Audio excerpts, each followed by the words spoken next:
After reading the booklet, Counseling Principles and Christian Beliefs, an Integrated Approach, Daniel 2020, I better appreciate why this text was included in the reading list of our class.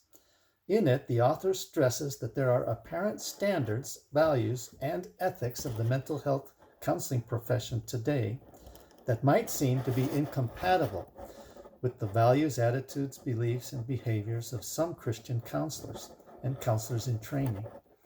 However, the author states that Christian counselors can overcome this apparent dilemma, first, by demonstrating unconditional love for clients, and second, by demonstrating ethical bracketing, or setting aside the counselor's personal values from his or her professional values, especially where the client holds worldviews, values, beliefs, and decisions that differ significantly from their own. I certainly agree with Daniel that the counselor's unconditional love should mirror the patience and love that God extends to all of us in a fallen state to live and learn at our pace without manipulation or coercion. Unconditional love also demonstrates the Christian counselor's trust that God's love and grace is sufficient to empower the client to change his or her life. Hence, the moral relevance and possibilities of the parable of the prodigal son that we can all relate to. Two particular standards found in section A4 and A11, avoiding harm and imposing values, and termination and referral, specifically standards A4B and A11B. In lieu of time, I won't read them, but they refer to that counselors should avoid imposing their own values on clients, and that they should refrain from referring prospective or current clients based solely on personal values, attitudes, beliefs. At first, when reading these standards, I was confused because I had assumed that professional counselors were under no obligation to counsel individuals holding very different or incompatible values or views. And in fact, I had assumed that professional referrals were encouraged in just such circumstances.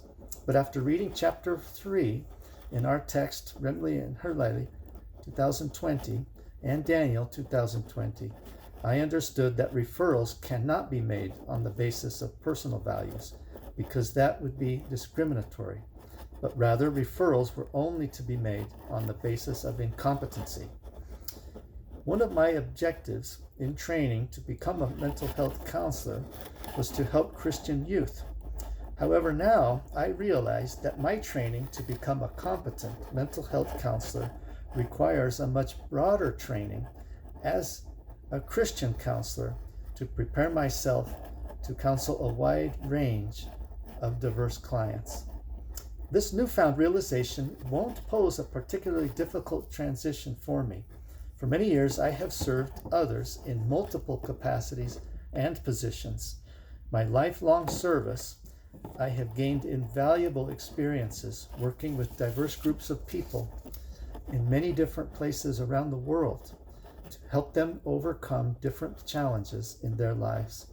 My training now in the mental health profession is an important extension of aptitudes and skills I will acquire to help me continue to help others in new ways.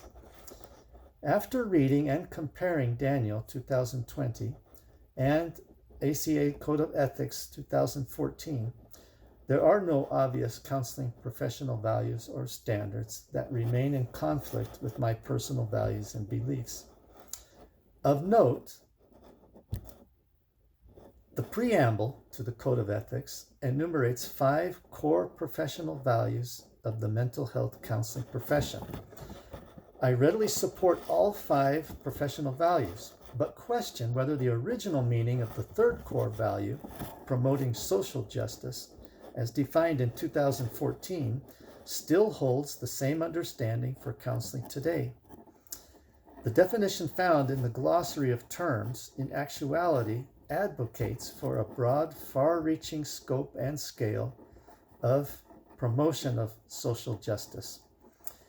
In the future, Could this same definition be construed into supporting radicalized views and actions espoused by some social justice advocates or social justice warriors to justify behaviors such as reverse discrimination, hate speech, and hostility directed towards so-called privileged individuals or groups, or the violent overthrow or removal of religious or historical landmarks, or the abolishment of our system of representative democracy that has long protected civil liberties in favor of another, more equitable form of government that would have to restrict or suppress the old ways to ensure that security, safety, and equity, especially those long considered to be oppressed, was attainable.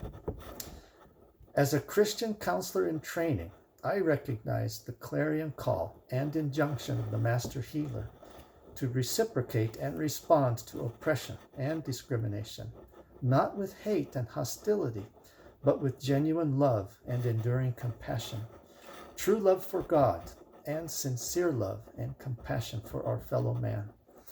I choose to follow the same reoccurring theme of love as found throughout Daniel's booklet, and as emphasized in the 6 moral principles of ethical decision-making: autonomy, non-maleficence, beneficence, justice, fidelity, and veracity. That is my approach to mental health counseling. I believe Daniel's persuasive case for unconditional love is the best motivation for all counselors, Christian or not, and I plan to adhere to this key principle throughout my training and practice in the mental health counseling profession.